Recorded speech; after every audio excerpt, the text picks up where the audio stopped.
అంటే ఇది సాధిస్తామని ఒక విశ్వాసం ఉంది.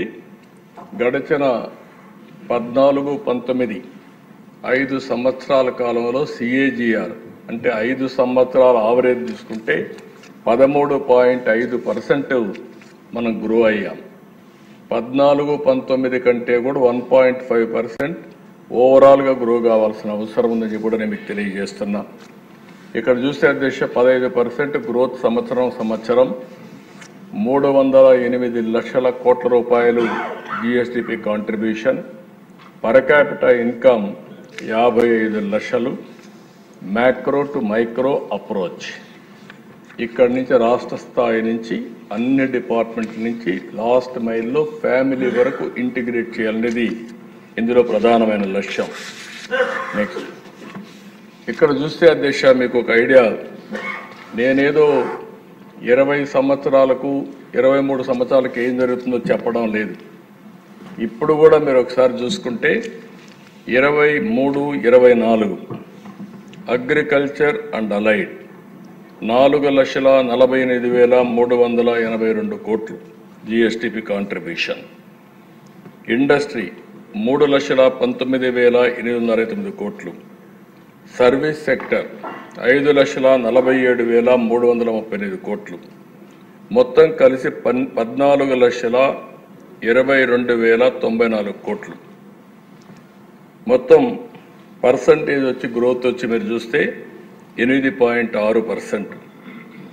అదే మరి పర్ క్యాపిటల్ GSDP 2,66,995 రూపాయలు.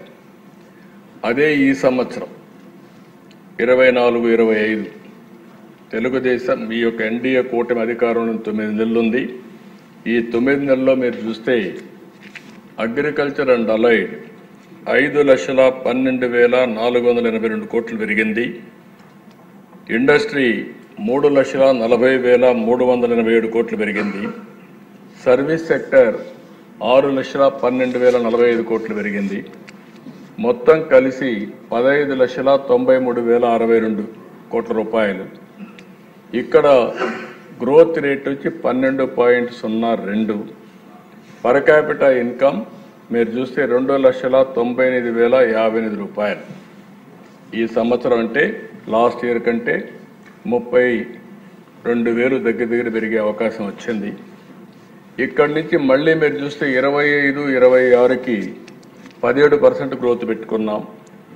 ఎందుకంటే కొంచెం ఈ సంవత్సరం అంతా కానీ అన్ని రంగాల్లో స్ట్రీమ్లైన్ చేయగలిగితే వస్తున్నది ఒక నమ్మకం, అందుకనే 17% పెట్టుకున్నాం.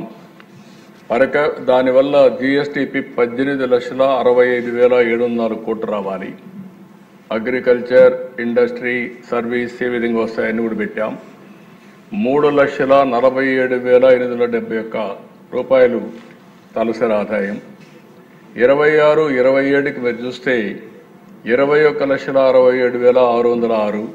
దానికి అనుగుణంగా అలొకేషన్స్ పెట్టుకున్నాం. Growth rate 16.18.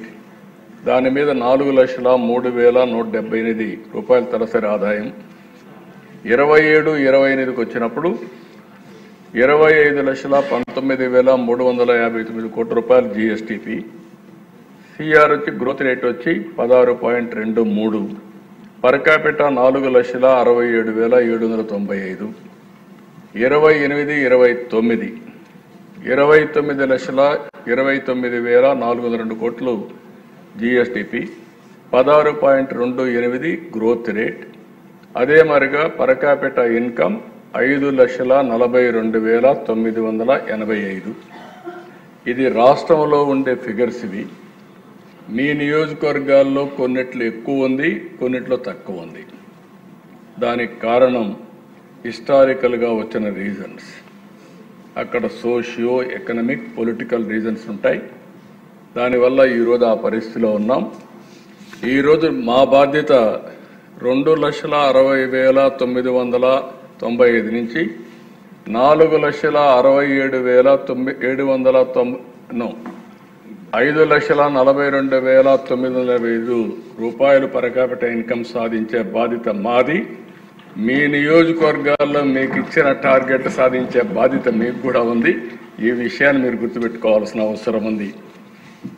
నాకు కూడా 2 బాధ్యతలు ఉన్నాయి. నా కాన్స్టిట్యున్సీ చూసుకుంటేనే రాష్ట్రం చూసుకోవాలి. ఆ విషయం కూడా దాంట్లో సందేహం లేదు. ఇది మీరు అక్కడి నుంచి నెక్స్ట్కి వెళ్తే 33, 34కి 29 లక్షల నుంచి 57,21,610 కోట్లు, CAGR 14.41, పరకాపిట 10,55,356. అక్కడి నుంచి నెక్స్ట్ 38, 39 పోతే 108,10,372 కోట్లు, 13.65. పరకాపిట ఇన్కమ్ 19,78,943 రూపాయలు. అక్కడి నుంచి నెక్స్ట్ 43, 44కి వెళ్తే ఒక 196,54,225 కోట్లు, 12.78 గ్రోత్ రేట్. పరకాపిట ఇన్కమ్ చూస్తే 35,33,732. అదే సమయంలో 47, 48. ఎందుకంటే ప్రాధాన్యత భారతదేశానికి స్వాతంత్రం వచ్చింది 100 డేస్ అవుతుంది, 100 ఇయర్స్ అవుతుంది. 100 సంవత్సరాల సందర్భంగా నాకు అనుమానమే లేదు, ప్రపంచం మొత్తం అగ్రజాతిగా భారతీయులే ఉంటారు. దాంట్లో ఎవ్వరికి అనుమానం అవసరం లేదు. అది బై డిఫాల్ట్. అంటే అలాంటి ఎకోసిస్టమ్లో సెట్ అయిపోయారు. దానికి కూడా 3 కారణాలు ఉన్నాయి. ఒకటి, నేను ప్రగాఢంగా నమ్మేది, ఎక్కడ ఆర్థిక సంస్కరణలు ఇన్ టైంలో వచ్చాయి. అప్పటికి లేట్ అయింది, కానీ చైనా ఆర్థిక సంస్కరణలు 78లో వచ్చాయి. మన ఆర్థిక సంస్కరణలు 1991లో వచ్చాయి. దానికి నేను గర్వపడుతున్నా. ఒక తెలుగు బిడ్డ పివి నరసింహరావు గారు ఆర్థిక సంస్కరణలు ఈ దేశంలో ప్రవేశపెట్టారు. దీనివల్ల దశ దిశ 2 మారాయి. అక్కడి నుంచి మీరు చూస్తే భారతదేశానికి biggest advantage technology. First mover advantage వచ్చింది. టెక్నాలజీ అడాప్ట్ చేసుకున్నారు. దాంట్లో నా రోలు కూడా 1%, 0.5% ఉంది. దాన్ని నేను గర్వపడుతున్నా. అది కూడా చేయగలిగా. మూడోది వచ్చే కొందికి విండ్ ఫాల్ గెయిన్గా డెమోగ్రఫిక్ డివిడెంట్ వచ్చింది. అంటే ఈరోజు ప్రపంచంలో ఏ దేశానికి పోయినా ఏజింగ్ ప్రాబ్లం ఉంది. అందులో ఎక్కువ మంది యంగ్స్టర్స్ ఉండే ఏకైక దేశం ప్రపంచంలో భారతదేశం. ఇది 47 వరకు కొనసాగుతుంది. అందుకే నేను చాలా స్పష్టంగా, ఎందుకంటే దానికి ఇంకొక విషయంలో కూడా మీరు చూస్తే నేను చాలాసార్లు చెప్పాను, సరైన సమయంలో దేశానికి సరైన నాయకుడు, రైట్ టైం రైట్ లీడర్, అది నరేంద్ర మోడీ గారని చెప్పి ఈ అసెంబ్లీ ఈరోజు కూడా చెప్తున్నా. ఒక రైట్ టైంలో మంచి లీడర్ వచ్చారు. ఇప్పుడు ఈ 2 కాంబినేషన్లో 2047కి భారతదేశం నెంబర్ 1 ఆర్ నెంబర్ 2గా ఉంటాం. దాంట్లో ఎవ్వరికి అనుమానం అవసరం లేదు. 2028కే భారతదేశం ప్రపంచ పెద్ద ఆర్థిక వ్యవస్థలో 3వ ఆర్థిక వ్యవస్థగా తయారవుతుంది. అయితే ఇక్కడ మీరు గుర్తుపెట్టుకోవాల్సింది, దేశం ప్రపంచం ఒక ఎత్తు అయితే మన రాష్ట్రం, మీ నియోజకవర్గం మనకు ముఖ్యం. మీకు ఓట్లేసిన ప్రజల్ని ఏ విధంగా ముందుకు తీసుకుపోతారనే విషయంలో మీకు ఒక స్పష్టత ఉండాలని మిమ్మల్ని కోరుతున్నా.